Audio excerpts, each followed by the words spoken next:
तो हमने 4 basic thermodynamic process जो है वो हमने देख लिए, आइसोथर्मल, एडियाबैटिक, ओके, इसके अलावा आइसोपोरिक और आइसोबैरिक प्रोसेस। इनके अलावा अदर प्रोसेस जो हैं उनको भी हम कंसिडर कर सकते हैं, तो उनको हम एक पॉलीट्रोपिक प्रोसेस की फॉर्म में बोल सकते हैं। नॉ जनरलाइज फॉर्म में हम क्या बोलते हैं कि ऐसे प्रोसेस जो PV power x is equal to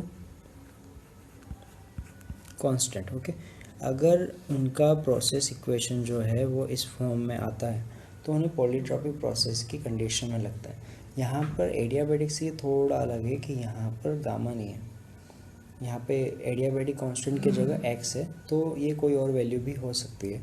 तो पॉलीट्रोपिक प्रोसेस एडियाबैटिक प्रोसेस से थोड़े अलग होते हैं, ओके। तो इसको हम देखते हैं, देखिए, for a process PV power x constant where x is not equal to 1। देखिए x is not equal to 1 का रीज़न क्या होगा, PV पावर 1 होगा, उस कंडीशन में प्रोसेस आइसोथर्मल की तरह बिहेव करेगा। और x जो होगा अगर उसकी वैल्यू गामा के बराबर होगी तो एडियाबैटिक प्रोसेस की तरह बिहेव करेगा। तो हम यहाँ पे बोलते हैं कि PV पावर x कांस्टेंट, जहाँ पे x is not equal to 1, also called a polytropic process. तो इनडायरेक्टली देखा जाए तो एडियाबैटिक प्रोसेस भी इस कैटेगरी में आ जाते हैं, पर फ़र्क ये होगा कि पॉलीट्रोपिक प्रोसेस के अंदर जो x है उसकी वैल्यू जो है वो अलग हो सकती है, ओके।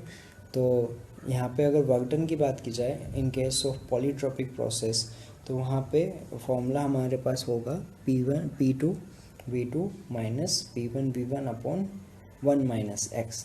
तो ये सिमिलर फॉर्मूला है जो हम एडियाबैटिक प्रोसेस में भी देख चुके हैं। तो P final V final minus P initial V inertial upon 1 minus x, ये होगा पॉलीट्रोपिक प्रोसेस के केस में वर्क डन का फॉर्मूला।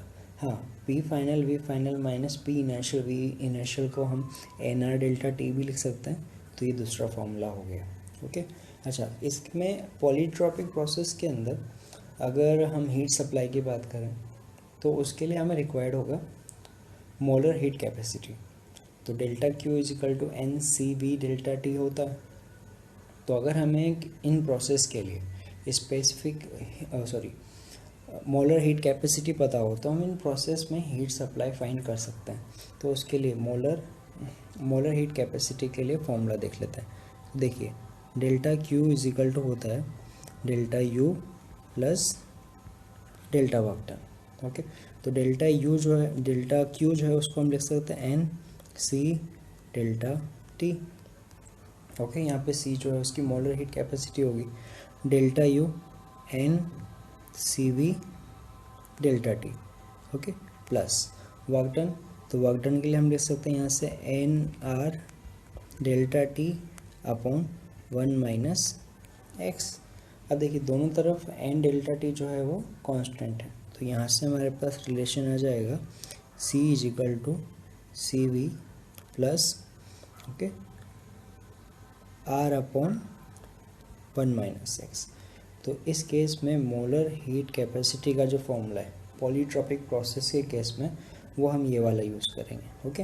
तो यहाँ से हम हीट कैपेसिटी निकाल कर हीट ट्रांसफ़र भी निकाल सकते हैं, ओके। तो ये लिख लो, तो इसको मिटा देते हैं।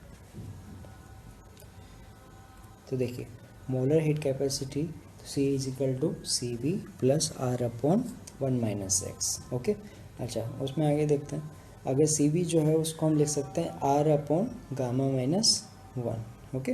तो R upon gamma minus 1 plus R upon 1 minus x, ये हो गया मोलर हीट कैपेसिटी। और पॉलीट्रोपिक प्रोसेस के केस में इंडिकेटेड डायग्राम की बात करें तो उसका जो स्लोप होगा वो होगा dP upon dV that is equal to minus x P by V, okay. तो यहाँ पे ये हो गया स्लोप, ओके। तो ये एडियाबैटिक प्रोसेस की तरह ही है, तो यहाँ पे स्लोप होगा minus x P upon V। क्या आगे फ्री एक्सपेंशन का डिस्कशन करते हैं। देखिए कि एक्चुअल में फ्री एक्सपेंशन क्या होता है। तो जब हम गैस को वैक्यूम के अगेंस्ट एक्सपेंड करते हैं तो उसे हम बोलते हैं फ्री एक्सपेंशन। तो जब हम गैस को वैक्यूम के अगेंस्ट एक्सपेंड होने देते हैं तो वो प्रोसेस काफ़ी फास्ट होता है।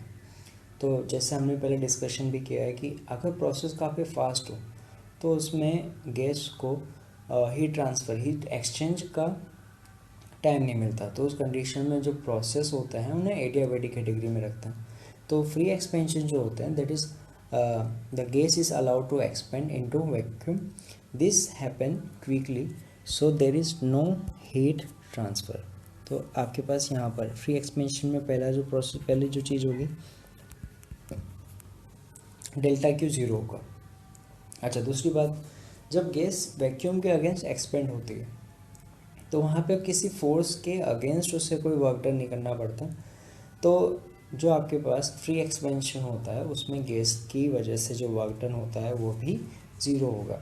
हाँ, वॉल्यूम इंक्रीज होता है बट कोई भी फोर्स नहीं है जिसके अगेंस्ट वो वर्क डन कर रहा है, तो उस कंडीशन पे वर्क डन जो आएगा वो यहाँ पर गैस का ज़ीरो होगा। तो दूसरी चीज़ जो वर्क डन होगा वो ज़ीरो होगा। ओके, अच्छा नेक्स्ट बात करते हैं। अगर यहाँ पे डेल्टा क्यू ज़ीरो है, वर्क डन भी ज़ीरो है, तो हम फर्स्ट लॉ ऑफ थर्मोडायनेमिक्स में बात करें तो delta Q is equal to delta U plus delta work done होता है। तो अगर ये दोनों जीरो है तो इसका मतलब डेल्टा यू भी ज़ीरो होगा, यानी इसमें इंटरनल एनर्जी जो होती है वो कांस्टेंट रहती है। हमें पता है कि internal energy that is function of temperature, तो अगर यू कांस्टेंट है इसका मतलब टेम्परेचर भी कांस्टेंट रहना चाहिए। तो there is no change in internal energy so temperature stay the same।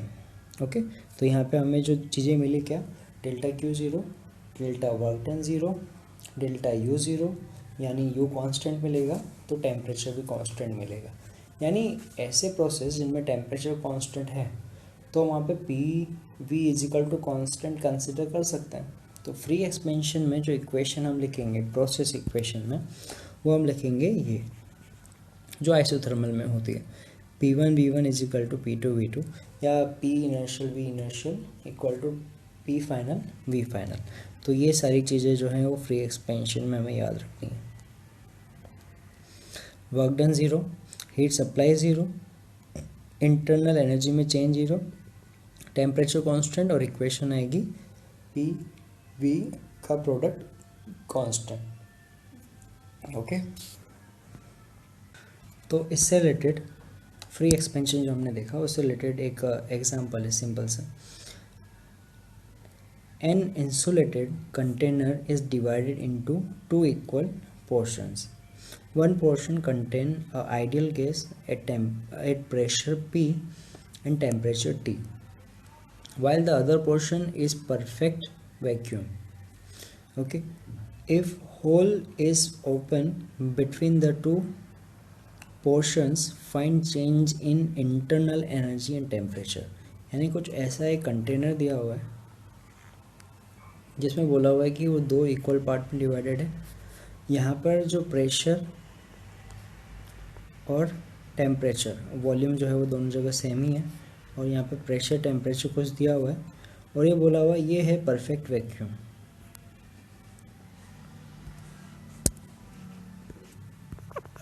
Okay, ये वाला पोर्शन जो है वो परफेक्ट वैक्यूम बोला हुआ है। तो अब ये वैक्यूम पोर्शन है और बीच में एक वॉल गिवन है।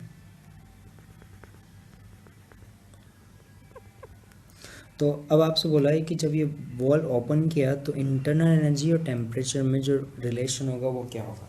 तो देखिए अभी हमने बात की कि अगर गैस जो है ना, गैस अगर वैक्यूम के अगेंस्ट एक्सपेंड होगी तो उसमें वर्क डन ज़ीरो होगा, इंटरनल एनर्जी में चेंज ज़ीरो होगा, यानी डेल्टा यू जो होगा वो ज़ीरो होगा। यहाँ पे डेल्टा यू ज़ीरो मतलब यू कांस्टेंट, यानी टेम्परेचर भी कांस्टेंट होगा। ओके, तो ये एग्जांपल है फ्री एक्सपेंशन का जिसमें वर्क डन ज़ीरो होगा, इंटरनल एनर्जी में चेंज ज़ीरो होगा, यू कांस्टेंट रहेगा और टेम्परेचर भी कांस्टेंट रहेगा, और इक्वेशन यहाँ पे आपके पास यूज़ होगी P1 V1 equal to P2 V2। Okay, अच्छा इस क्वेश्चन में एक और चीज़ देखते हैं कि अगर आपसे ये बोला जाए कि जो गैस है उसका फाइनल प्रेशर कितना होगा, तो टेम्परेचर कांस्टेंट है। गैस पहले V कंपार्टमेंट में थी जिसका वॉल्यूम V वॉल्यूम था जिस कंपार्टमेंट में, बाद में टोटल वॉल्यूम जो है वो 2V हो गया, यानी आपका वॉल्यूम जो है वो V से 2v हो गया।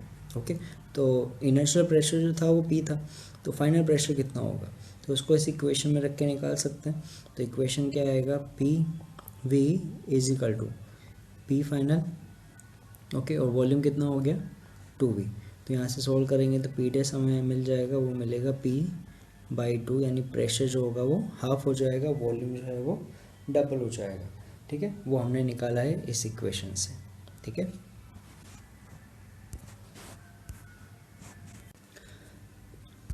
तो फ्री एक्सपेंशन के बाद नेक्स्ट पॉलीट्रॉपिक प्रोसेस पे बेस्ड इक्वेशन लिखते हैं। देखिए इलस्ट्रेशन 7 में हमें क्या दिया हुआ है, a gas undergoes a process such as that P is proportional to 1 by T. If molar heat capacity of process is C is equal to 33.24 joule per mole Kelvin, find degree of freedom of molecule of the gas. Okay, तो यहाँ पे degree of freedom पूछा हुआ है, यानी degree of freedom जो पूछा हुआ है उसे निकालने के लिए हमें पहले जो है वो गामा निकालना पड़ेगा, एडियाबेटिक कांस्टेंट। वहाँ पे हमारे पास रिलेशन होता है डिग्री ऑफ फ्रीडम और एडियाबेटिक कांस्टेंट में। तो यहाँ ये चीज़ निकालने के बाद हम वो निकाल सकते हैं। इसके लिए हमें पहले जो है वो स्पेस मोलर हीट कैपेसिटी जो है वो निकालनी पड़ेगी, मतलब उसका रिलेशन यूज़ करना पड़ेगा, फिर ये सॉल्व होगा। ओके, तो देखें इसको कैसे सॉल्व करना है हमें। देखिए तो यहाँ पे हमें बोला हुआ है P जो है that is inversely proportional to temperature, यानी PT जो है वो कांस्टेंट दिया हुआ है। अगर हम आइडियल गैस इक्वेशन यूज़ करें 1 मोल गैस के लिए तो हमें मिलेगा PV is equal to RT। देखिए यहाँ PV is equal to RT जो है, यहाँ पर R कांस्टेंट है, यानी PV प्रोपोर्शनल टू टेम्परेचर हुआ। तो जो टेम्परेचर का रिलेशन है, ये इक्वेशन फर्स्ट है और ये इक्वेशन सेकंड है। तो इक्वेशन सेकंड में से T का जो रिलेशन है वो यहाँ रख सकते हैं, तो हमें प्रेशर और वॉल्यूम में रिलेशन आ जाएगा। देखिए हमें PV पावर x में लाना है, तो वहाँ पे प्रेशर और वॉल्यूम में लानी पड़ेगी सारी चीज़ें। तो हमने यहाँ पे टेम्परेचर का रिलेशन फर्स्ट रिलेशन में रखा, तो हमें जो प्रेशर है वॉल्यूम में रिलेशन मिल जाएगा। तो वो क्या मिला, देखिए जब हम टेम्परेचर को यहाँ रखेंगे तो हमें मिलेगा P इंटू PV, वो होगा P²V, और PV की पावर x की फॉर्म में कन्वर्ट करेंगे तो दोनों तरफ हमने क्या किया, रूट किया, तो हमें मिला PV power half is equal to constant.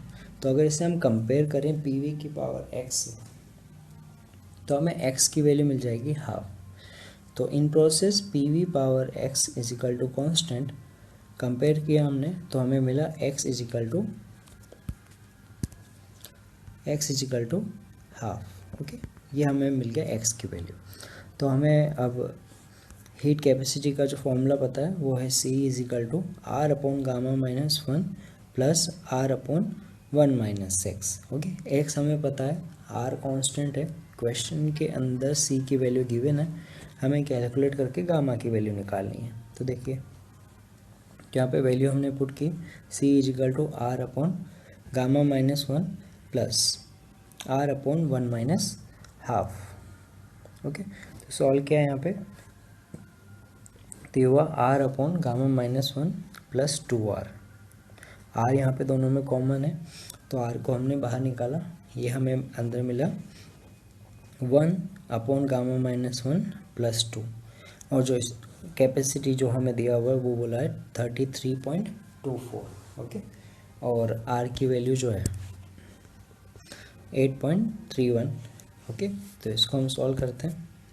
जब हम इसको सॉल्व करेंगे तो हमें जो गामा है उसकी वैल्यू मिल जाएगी 1.5। ओके, तो 8.31 जो है इसे यहाँ डिवाइड कर देंगे, फिर उसे सॉल्व करके गामा निकालेंगे, तो गामा में मिलेगा 1.5। अब देखिए गामा को हम रखेंगे डिग्री ऑफ फ्रीडम के रिलेशन में, तो gamma is equal to 1 plus 2 upon F होता है। ठीक है, तो यहाँ पे एफ इज इक्वल टू हो जाएगा 2 अपॉन गामा माइनस 1। ओके, यहाँ से इसको रीअरेंज करेंगे तो ये दोनों फॉर्मूले तुम्हें पहले स्पेसिफिक हीट वाले सेक्शन में लिखवाए हुए हैं। तो degree of freedom is equal to 2 upon gamma -1, gamma 1.5 है जिसको हमने यहाँ पुट किया, तो हमें जो डिग्री ऑफ फ्रीडम है वो हमें 4 मिला। ओके, तो इस गैस की मॉलिक्यूल के लिए डिग्री ऑफ फ्रीडम जो होगी वो 4 हमें मिली। ओके, तो अब देखते हैं इलस्ट्रेशन 8। इलस्ट्रेशन 8 के अंदर देखो क्या डेटा गिवन है हमें, 2 मोल्स ऑफ डायटोमिक गैस। तो एक हमें दिया हुआ है नंबर ऑफ मोल्स 2, गैस जो है वो डायटोमिक दी हुई है, और जो टेम्परेचर है that is 300 kelvin, are enclosed in a cylinder as shown in figure. Piston is light. Find out the heat given if the gas slowly heated to 400 Kelvin in following two cases. Okay, first case जैसे बोला हुआ है piston is free to move। तो अगर process बोला है free to move, तो हमने कहा था कि अगर ऐसा कोई प्रोसेस जिसमें बोला हुआ है कि जो सिस्टम है उसके अंदर पिस्टन को फ्री टू मूव बोला हुआ है, तो प्रोसेस होते हैं आइसोबैरिक प्रोसेस। इसमें प्रेशर जो होता है वो कांस्टेंट होता है। तो यहाँ पे आइसोबैरिक प्रोसेस के अंदर हीट सप्लाई का जो फॉर्मूला हम यूज़ करेंगे वो होगा NCP डेल्टा T। तो ये वहीं से सोल्व हो जाएगा। Since pressure is constant, delta Q is equal to NCP delta T। Number of moles 2 दिए हुए हैं। CP जो है डायटोमिक गैसेस के लिए 7/2 R होगा, उसको हमने यहाँ रखा है डेल्टा T। तो फाइनल टेम्परेचर 400 है और इनर्शियल 300, तो इन दोनों का डिफरेंस 400 - 300, आंसर आ गया 700 R। जो सेकेंड पार्ट जो है वो if piston does not move, अगर पिस्टन मूव नहीं करेगा मतलब टोटल वॉल्यूम कांस्टेंट है, तो ये होगा आइसोकोरिक प्रोसेस।